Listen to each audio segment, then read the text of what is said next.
Padi bersatu, Bawaslu melaju. Sekotewel, kita siap maju.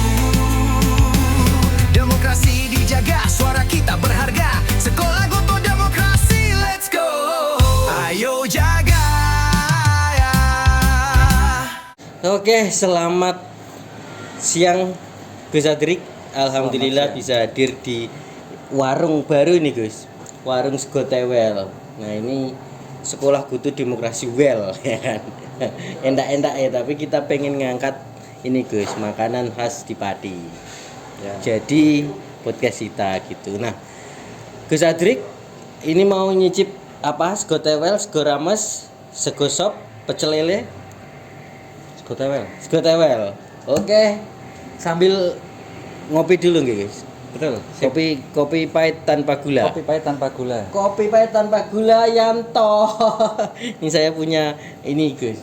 Siap deh. Teman Ya, rekan saya untuk pembuat kopi.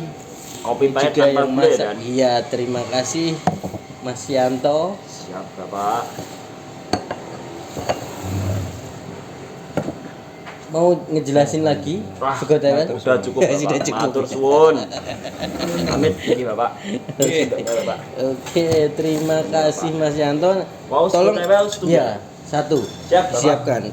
Sudah ini, siap, Bapak? Iya, ini lauk pauknya. Ini Wah, lengkap. Pak Adrik. Saya manggilnya Pak Adrik ya. Bebas. Bebas. Oke. Ini lauk pauknya kita di sini ada ikan-ikan, ada botok kalau orang Pati nyebutnya. Isinya apa ini, Mas? Isinya Ini botok. botok udang sama yang ini botok apa? Cumi. Kepiting. Wih, Ada botok mantap. kepiting, ada botok udang, terus ada gorengan. Iya, Mantap iya. untuk lauk Sego Tewel nanti. Gus Adrik, saya pengen ini Gus Adrik sambil nanti kita makan-makan. Saya pengen tahu lebih dekat Gus Adrik ini. Sekarang kan yang saya kenal kan anggota KPU ya, anggota KPU Ya. Kabupaten Pati periode 2023-2028 ya. Ya. Nah, kemudian sebelum jadi KPU pengalaman di penyelenggaranya apa saja, Pak Adrik? Baik. Yang pertama, terima kasih Pak Zainal atas undangannya Oh iya. untuk podcast di Bawaslu. Pengalaman.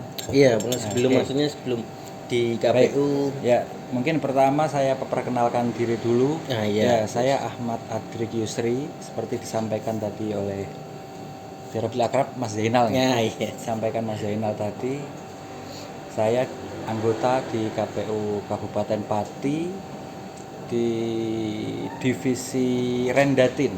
Rendatin ya, itu Gus, ya? perencanaan data dan teknologi informasi.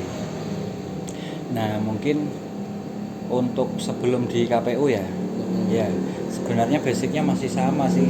Jadi sebelum masuk di KPU, saya dulu sebelumnya di Bawaslu juga. Di Bawaslu juga. Iya.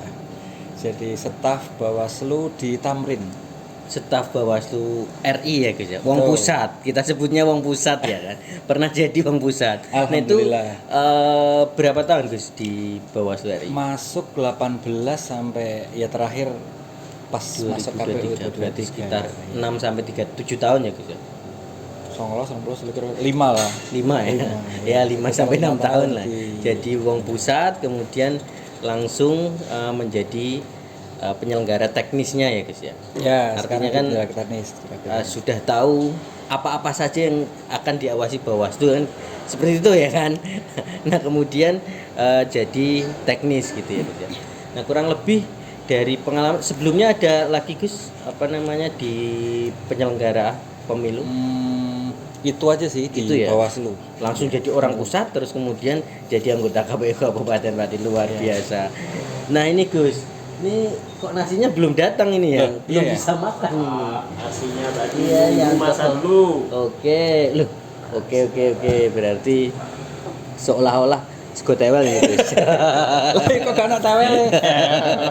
Saya tak pulang dulu ya Pak. Oke, terima kasih Ya, Yanto. Airnya ya. Ya, Dipanasin terus. Oke, ini lauknya silakan dimakan Gus. Saya tadi Enggak, sudah enggak. makan, saya ngopi aja. Iya, lo ini langsung dimakan apa nunggu Hah? selesai? Sambil makan Oh, sambil sambil ngobrol gitu. Gus Adrik. Padahal kenyang ini. Sudah kenyang. Enggak apa-apa lah, ngicip lah, Gus. Ini warung baru juga, Gus. Hanya beberapa pelanggannya nih, Gus. Belum rame-rame banget. Nah, jadi kan harus ngundang Bismillah. KPU biar apa namanya? Biar nanti jadi terkenal warungnya kan gitu. Amin. Endorse gue, endorse. Nah, kemudian ini, Gus. Sekarang kan di KPU. Nah, setelah pemilihan ini apa yang akan dilakukan oleh KPU? Oke. Jadi memang banyak menjadi pertanyaan publik. Iya. Kira-kira kan ya bukan hanya KPU, secara umum kan penyelenggara pemilu. Pemilu. Ketika pemilu atau pemilihan selesai, terus penyelenggara pemilunya ngapain gitu kan. Iya. Saya sebelum masuk ke dalam, artinya belum terlibat menjadi penyelenggara, itu juga sempat ada pertanyaan seperti itu loh. Terus ngapain pemilu sudah selesai? Nganggur dong gitu kan. Ternyata apalagi kalau dulu pengalaman di RI ya, tetap sama sih, walaupun pemilu selesai itu masih ada pekerjaan yang harus dikerjakan dan diselesaikan. Misalnya kalau di Bawaslu kan pemilu selesai masih ada sosialisasi Undang-Undang 7 misalnya. Apalagi itu juga kerjasama dengan Komisi 2 kan. Iya, betul. Terus ada kalau dulu sih namanya SKPP ya. Iya, SKPP Kan? sekolah. Misalnya Sekolah Kader Pengawas Partisipatif. Partisipatif. Sekarang kayaknya udah ganti nama, kayaknya udah berubah. Tapi kayaknya masih, Gus. Nanti akan ada lagi di tingkat provinsi Bawaslu provinsi tapi Oh, begitu. yang melibatkan Iya. teman-teman yang ada di kabupaten. Oke, kembali ke yang Mas Zainal tadi tanyakan kan, terus spesifik KPU ngapain gitu Iya. kan. Nah, untuk ini bulan apa? Juni. Nah, Juni. Juni ini dalam dekat ini di tanggal 2 Juli nanti itu kita akan ada sebenarnya plenonya besok itu. Plenonya. Jadi yang saya bidangi itu kan divisi data. Otomatis kita concern pada data pemilih. Iya. Nah, data pemilih kalau ketika pemilu dan pemilihan kepala daerah itu konteksnya pasti tinggi kan. Ada banyak tahapan DPT yang harus diselesaikan secara berjenjang. Nah, kalau pemilu selesai, terus pemilihan selesai, terus apa yang diurus kaitan dengan daftar pemilih? Nah, itu ada namanya PDPB, Pemutahiran Data Pemilih Berkelanjutan. Jadi pemilu selesai, pilkada selesai, data ini harus kita pelihara. Jadi kurang lebih kalau bunyi di PKPU 1 tahun 2025 itu kan, jadi dalam rangka pemeliharaan data pemilih itu, maka KPU melaksanakan tahapan non tahapan yang namanya PDPB.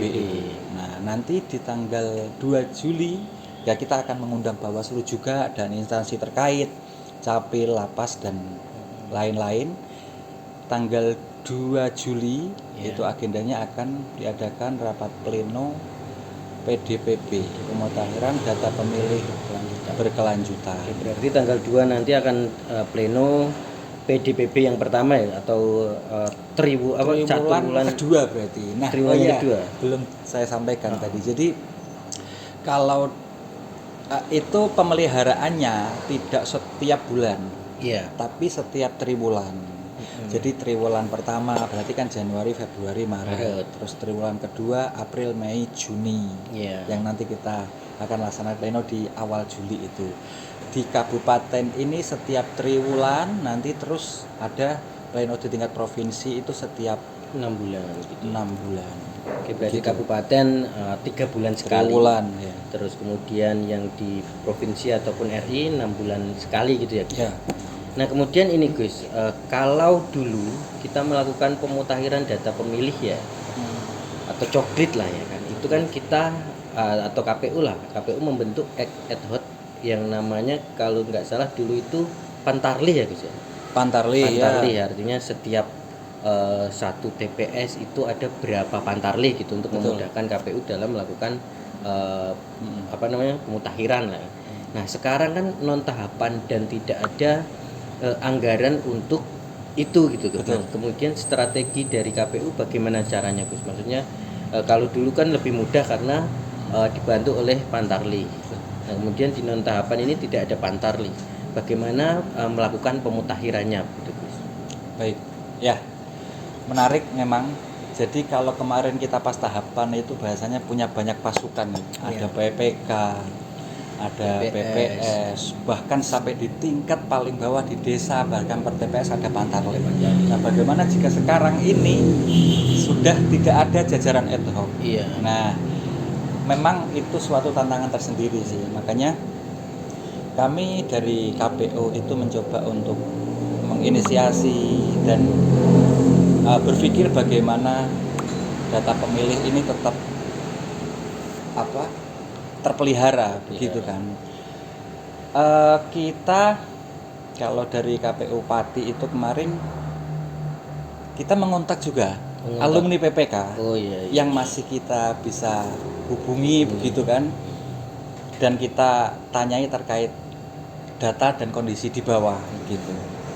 Bahkan ada juga kami lakukan coklit terbatas. Nah, misalnya dari KPU kemarin, dari sekretariat, dari PNS itu ada yang meninggal juga kan. Nah, itu kan juga termasuk objek bagaimana pemeliharaan terkait data pemilih. Berarti kan kita harus TMS kan. Ya kan? Nah, ini perlu juga saya sampaikan terkait proses PDPB ini. Jadi awalan pertama itu kan kita mendapatkan yang namanya DP4. DP4 itu turun dari Kemendagri, dalam hal ini yaitu Dirjen Capil, Dirjen Catatan Sipil. Nah, itu menurunkan yang namanya DP4, diturunkan ke kabupaten kota melalui provinsi. Data itu berbentuk CSV yang kemudian diturunkan ke setiap kabupaten kota di Provinsi Jawa Tengah. Kemudian CSV itu di-download dan di-convert menjadi Excel. Nah, tentunya itu adalah data gelondongan, data global yang banyak. Nah, kemudian itu kita pecah. Jadi tidak kemudian DP4 itu kita eksekusi semua.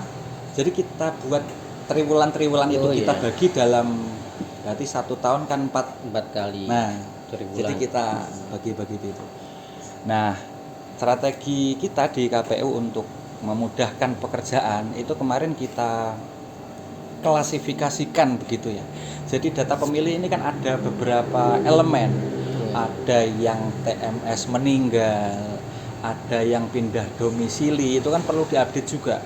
Terus ada TNI Polri, misalnya TNI yang sudah purna, dari sudah purna, ataupun yang baru masuk. Nah, itu kami juga kemarin sudah berkoordinasi, bahkan langsung juga audiensi ke Polres sudah, ke TNI juga, Lapas, dan ke Bakorwil 3 atau Diknas di Kabupaten Pati, terus Kementerian Agama. Kita juga sudah komunikasi kaitan dengan data santri itu kan. Jadi kita berkomunikasi, kemudian menyampaikan bahwa kita ini ada tahapan yang namanya PDPB itu, kita sampaikan kebutuhannya apa, mereka alhamdulillah menanggapi secara positif.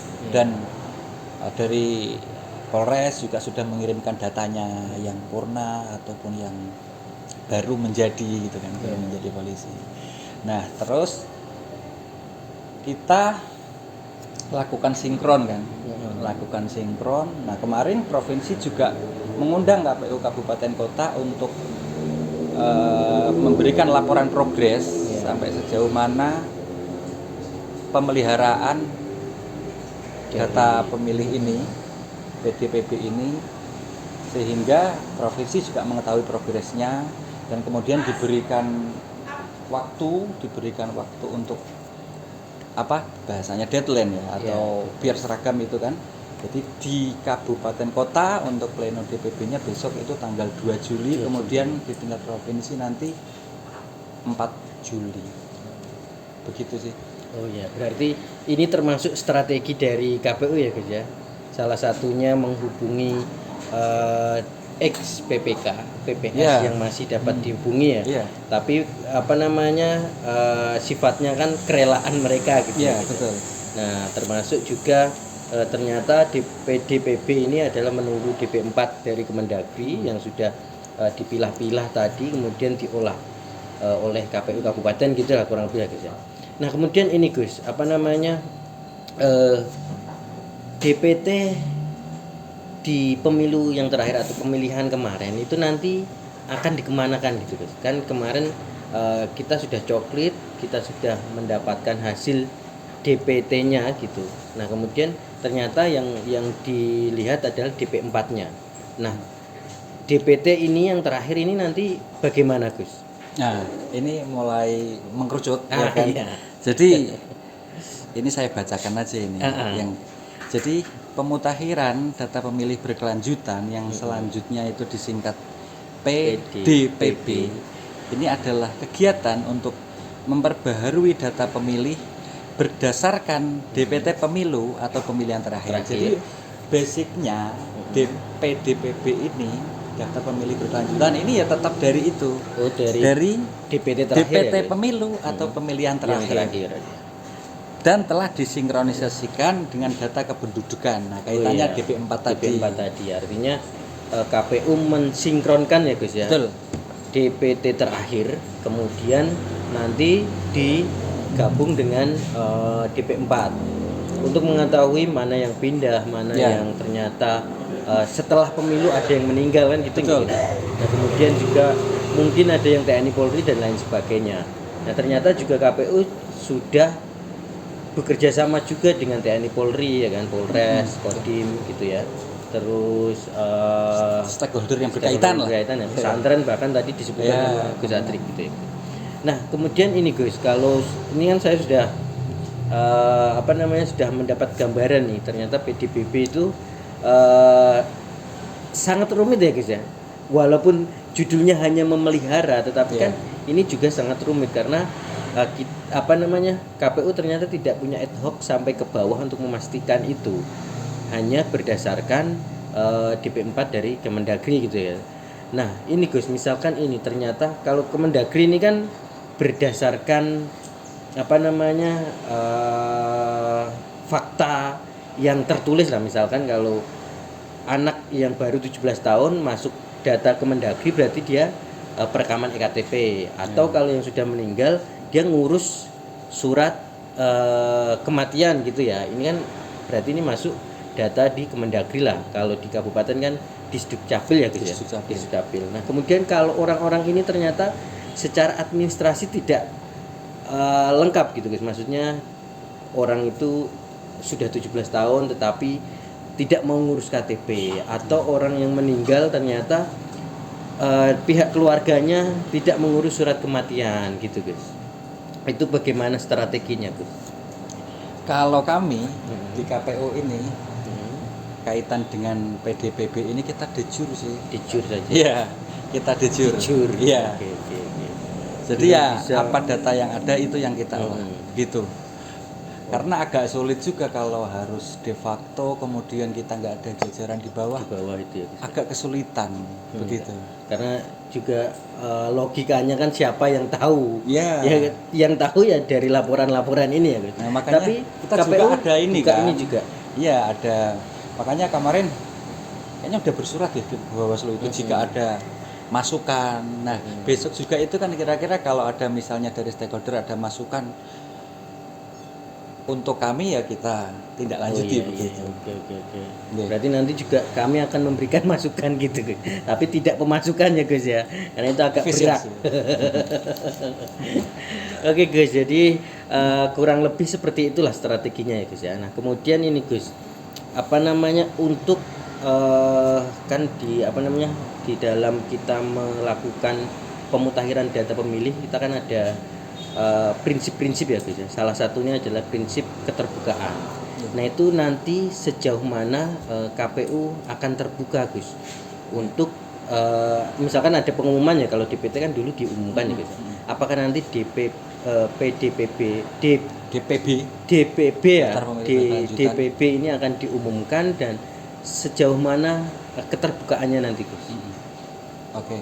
Iya, ini kaitan dengan keterbukaan informasi publik kan. Karena kita lembaga publik jadi harus terbuka gitu.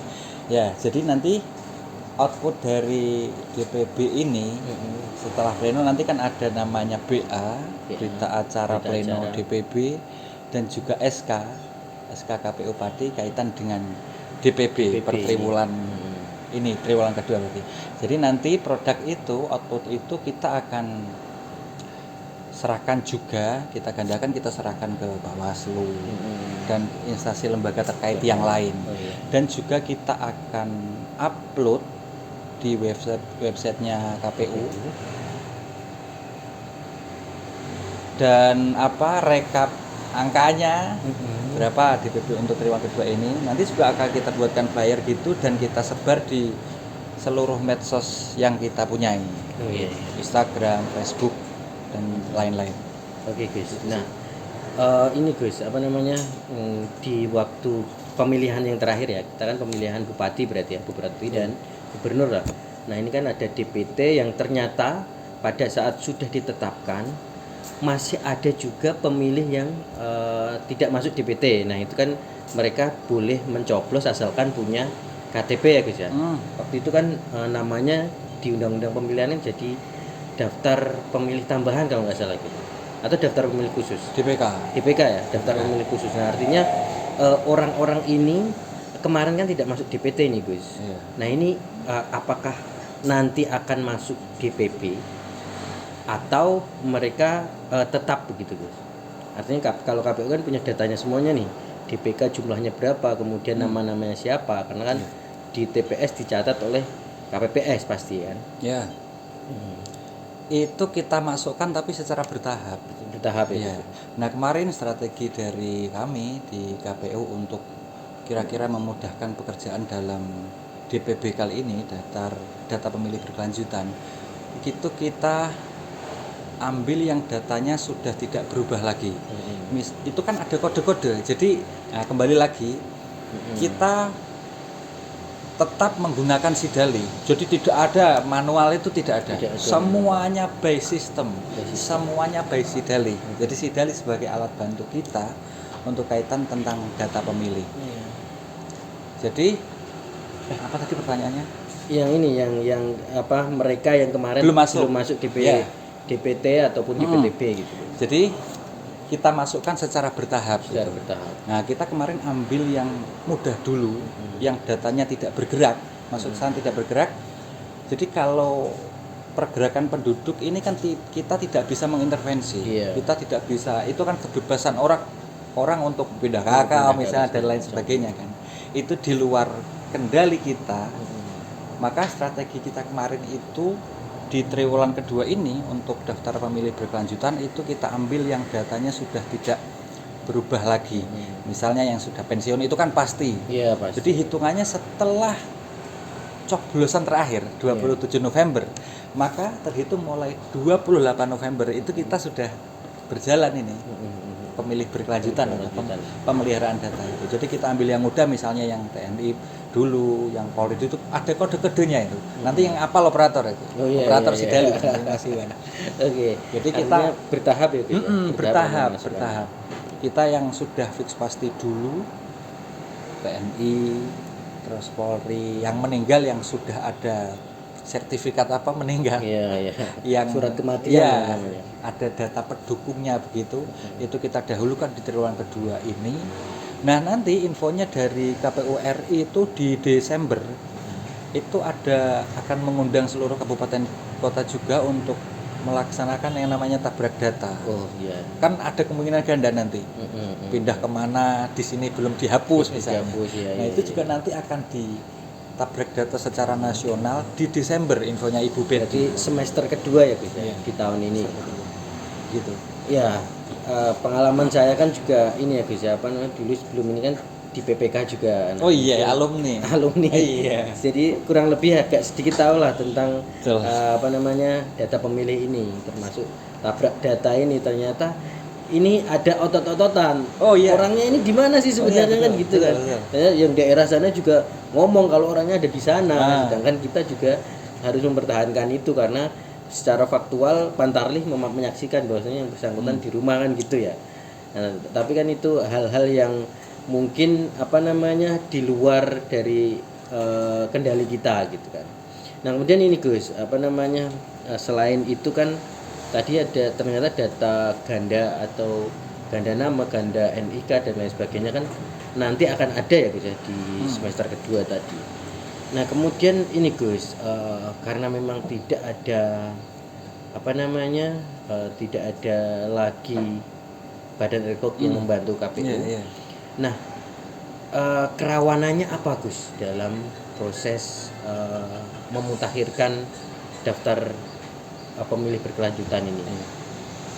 Saya pikir untuk kerawanan kali ini kaitan dengan DPB mungkin tensinya nggak sekencang dulu ya ketika tahapan pemilu dan pilkada itu kita otot-ototannya luar biasa itu dengan daerah lain yang datanya di sana, orangnya di sini itu kan benar-benar kuat-kuatan argumen. Bahkan sampai loh ini sama ada KTP-nya misalnya. Itu ya kita lihat yang terbaru. Keluaran terbaru gitu. Akhirnya nanti maju ke hakimnya itu Bu Betty. Jadi Bu Betty itu di atas panggung itu Pati sama Jayapura misalnya maju gini udah Pati kasih baru selesai itu kalau udah begitu. Jadi harus ada intervensi dari atas. Karena memang ini mempengaruhi ini ya Gus, yang mempengaruhi tentunya dapil, tentunya juga mempengaruhi nanti jumlah dari misalkan pemilihan DPRD ya, jumlah dari DPRD yang dipilih dan lain sebagainya kan ternyata. Ya saya pikir tensinya mungkin nggak sekencang dulu lah ya. Ini mungkin ya udahlah kasih ke Pati misalnya datanya. Mungkin nggak sekencang dulu ya karena di samping itu juga kita udah nggak ada kan jajaran di bawah. Nah selain ini Gus, tantangannya selain karena memang tidak punya badan ad hoc, artinya tidak ada yang membantu KPU lagi. Tantangan lain selain itu ada nggak Gus? Apa ya? Di BPA anggaran atau apa gitu Gus? Jelas kalau itu. Jelas. Iya. Itu juga kemarin itu sampai ini gimana ngundang pleno, ngundang dari luar kan, ngundang stakeholder di luar KPU. Akhirnya kemarin ya alhamdulillah sekretariat bisa kok memfasilitasi ya paling snack aja kan sama ruangan gitu. Ya sampai ada opsi kemarin apa daring aja gitu kan. Tapi kayaknya kalau daring kok yang penting silaturahim gitu. Oh iya. Mangan gak mangan yang penting ngumpul kan gitu ya guys. Lagunya slang. Lagunya slang. Iya berarti memang ini jadi tantangan bersama lah kali itu. Tapi ya menurut saya memang ya kita bertemu lah walaupun nggak seperti waktu pemilu kan. Ya kita juga siap untuk mengawasan gitu. Nah ngomong-ngomong masalah Sidalih nih Gus, artinya kan masyarakat luas pun tidak dapat ya mengakses Sidalih itu. Nah kemudian bagaimana cara meyakinkan ke masyarakat bahwasanya ini memang sudah dipelihara oleh KPU, ini memang sudah yang meninggal sudah di TMS kan misalkan, atau yang pindah ini sudah di TMS kan, yang pindah masuk sudah dimasukkan, yang baru buat KTP sudah dimasukkan. Nah cara meyakinkan itu bagaimana Gus? Ini kan kepercayaan publik ini mulai mulai semakin sulit pertanyaan. Mulai semakin sulit. Iya ya. Ya memang kalau Sidalih itu kan terbatas. Ya kalau kita buka kan bahaya juga. Wong orang ada banyak data yang dikecualikan.